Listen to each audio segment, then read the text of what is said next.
Après le magazine Elle, CIST, le site d'investigation Mediapart qui dévoile 10 nouveaux témoignages de femmes accusant le célèbre psychanalyste, universitaire et chroniqueur Gérard Millet d'agressions sexuelles ou de comportements inappropriés. L'affaire Gérard Millet s'étoffe de nouvelles révélations mais aussi d'une autre prise de parole du psychanalyste et chroniqueur télévision. Au mois de janvier, 3 femmes l'ont accusé d'agression sexuelle et d'un viol, notamment lors d'une séance d'hypnose, comme l'a révélé le magazine Elle. À présent, 10 femmes dont 3 mineurs le ciblent pour des comportements inappropriés et agressions sexuelles à leur encontre entre 1995 et 2016, d'après les informations de Mediapart du 6 février. Le même mode opératoire précédemment dénoncé est encore une fois décrit. Gérard Millet les invite à son domicile parisien après les avoir rencontrés sur des émissions où il était chroniqueur. Une fois chez lui, il leur propose de l'alcool puis une séance de détente ou d'hypnose. Selon les informations de Mediapart, l'une des victimes présumées, 21 ans au moment des faits, a signalé au parquet de Paris vouloir porter plainte contre le psychanalyste. Un baiser forcé et une soirée très alcoolisée avec Gérard Millet dénoncé dans son signalement. Elle évoque une soirée en 1995 où l'homme, qui était son professeur à l'université Paris 8, aurait tenté de l'embrasser. J'étais dégoûté, gêné, je lui ai dit que ce n'était pas possible, qu'il ne m'attirait pas. Il n'a pas insisté.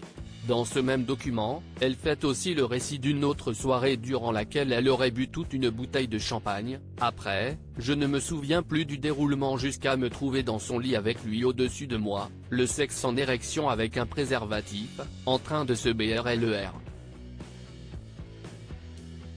La réponse de Gérard Millet à Mediapart en 4 pages. L'homme de 75 ans a réagi aux propos du magazine d'investigation, comme il l'avait fait à ceux de la revue féminine dans un post très détaillé sur X, anciennement Twitter. Après avoir accueilli la parole des femmes qui l'accusent dans les colonnes d'Elle et celles de Mediapart, Gérard Millet explique à quel point la parole des femmes, avec le mouvement #Métaux notamment, s'est libérée et elle remet en cause la façon dont les rapports hommes-femmes sont constitués dans notre société, sur la base d'une incontestable domination masculine.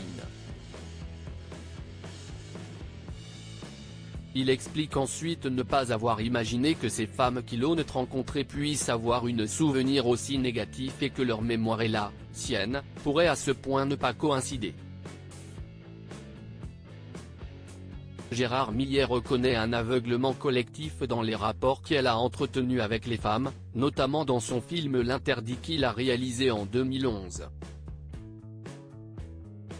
Un documentaire dans lequel il avait notamment interrogé le réalisateur Benoît Jacot et sa relation aujourd'hui controversée avec l'actrice Judith Godrèche, âgée de 15 ans à l'époque.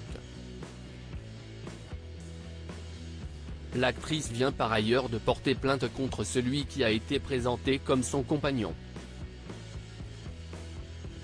Le lieu des agressions présumées, ce grand salon chez Gérard Millet devant faire face à un degré d'intrusion élevé dans sa vie privée, le père de 5 enfants affirme que même quand il s'agit d'événements ayant eu lieu il y a 20 ou 30 ans voire plus, il se souvient parfaitement de ce qu'il n'a jamais dit ou fait.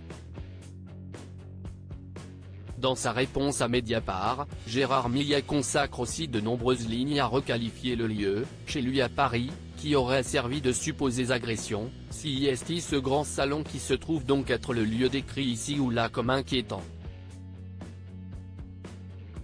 Mais qui n'est pour autant ni un laboratoire secret ni un caveau. CIST simplement une vaste pièce, avec des fenêtres emplies de lumière, où on trouve sans surprise tout ce qui permet de s'asseoir, bavarder, passer un moment ou une soirée, regarder la télévision ou un film en home cinéma. Quant aux séances dites d'hypnose, il les éclaircit avec ces mots, il s'agissait toujours de simples conversations et moments ludiques. celui ou celle qui acceptait de s'y livrer n'était absolument pas hypnotisé et restait parfaitement conscient, pouvant interrompre le dit jeu lui-même à tout instant. Gérard Millet, franc sur la différence d'âge entre les accusatrices et lui conscient de l'évolution des mentalités, Gérard Millet assure toutefois n'avoir jamais contraint personne et convaincu d'avoir respecté tout embarras, tout refus, appuyant avoir respecté le consentement, notamment quand il y avait entre elle et moi une grande différence d'âge. Le psychanalyste très médiatisé a ainsi souhaité préciser la différence d'âge entre les femmes qui ont parlé et lui. Je réalise aujourd'hui que cette différence d'âge, associée à ma position, a pu contribuer aux souvenirs qu'elles ont rapportés, même s'ils ne correspondent évidemment pas aux miens, car pour moi il n'y a jamais eu aucune forme d'obscénité ni de contrainte dans ces relations.